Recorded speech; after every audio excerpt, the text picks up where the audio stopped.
টানা 5 ম্যাচ হারার পর 5 বারের চ্যাম্পিয়ন চেন্নাই আইপিএল এ আজকের ম্যাচে জয় পেল লখনৌ জায়ান্টস এর বিরুদ্ধে। এটা ভাবা যায় এই আইপিএল এর অন্যতম সেরা দল টানা 5বার চ্যাম্পিয়ন হয়েছে, টানা নয় 5বার শিরোপা নিয়েছে সেই চেন্নাই দল পাঁচটি ম্যাচ টানা হারলো। হারার পর আজকে গিয়ে তারা ম্যাচ জিতলো।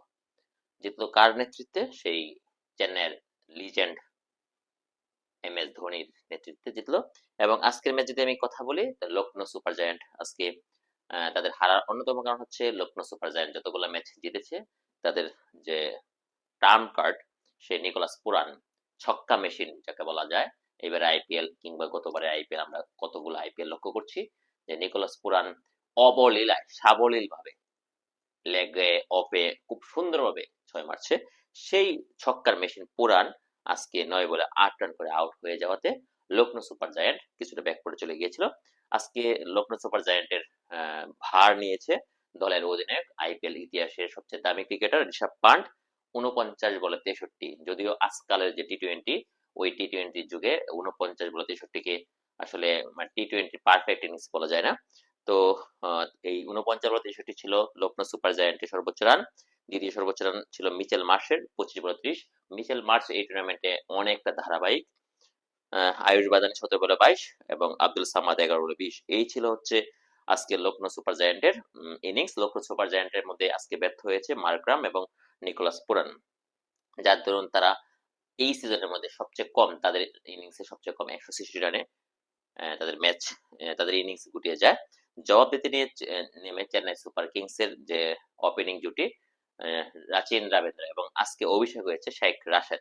শেখ রাশেদের চমৎকার কয়েকটি ক্রিকেটীয় ব্যাকরণ মেনে চমৎকার কিছু শট দেখতে পেয়েছি আমরা।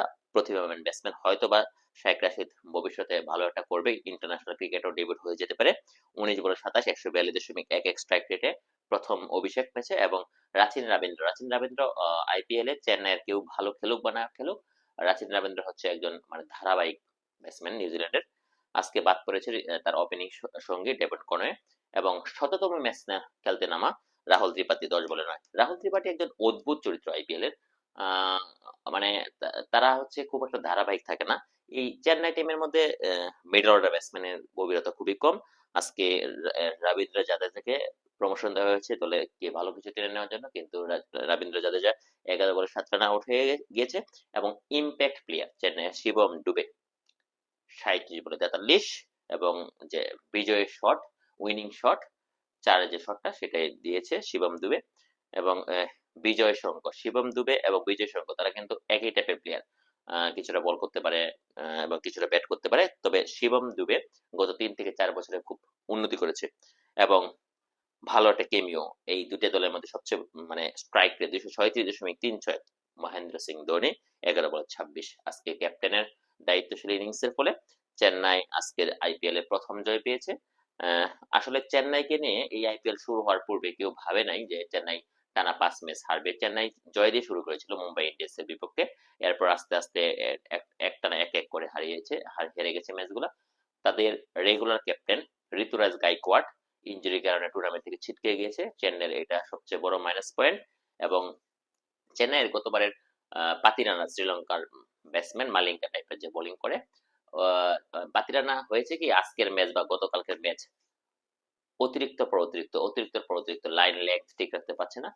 সবগুলো মিলে চেন্নাইয়ের এবার টিমটা অগোছালো, অধারাবাহিক, যার কারণে এম এস ধোনি একা বা কয়েকজনের যে কন্ট্রিবিউট সেটা যথেষ্ট হচ্ছে না। লখনৌ সুপার জায়ান্ট অপরদিকে নিকোলাস পুরান বা মোটামুটি উদ্ভাবনী একটা দল। যাই হোক, আজকে ছিল এই ম্যাচের এই অবস্থা। Thank you so much.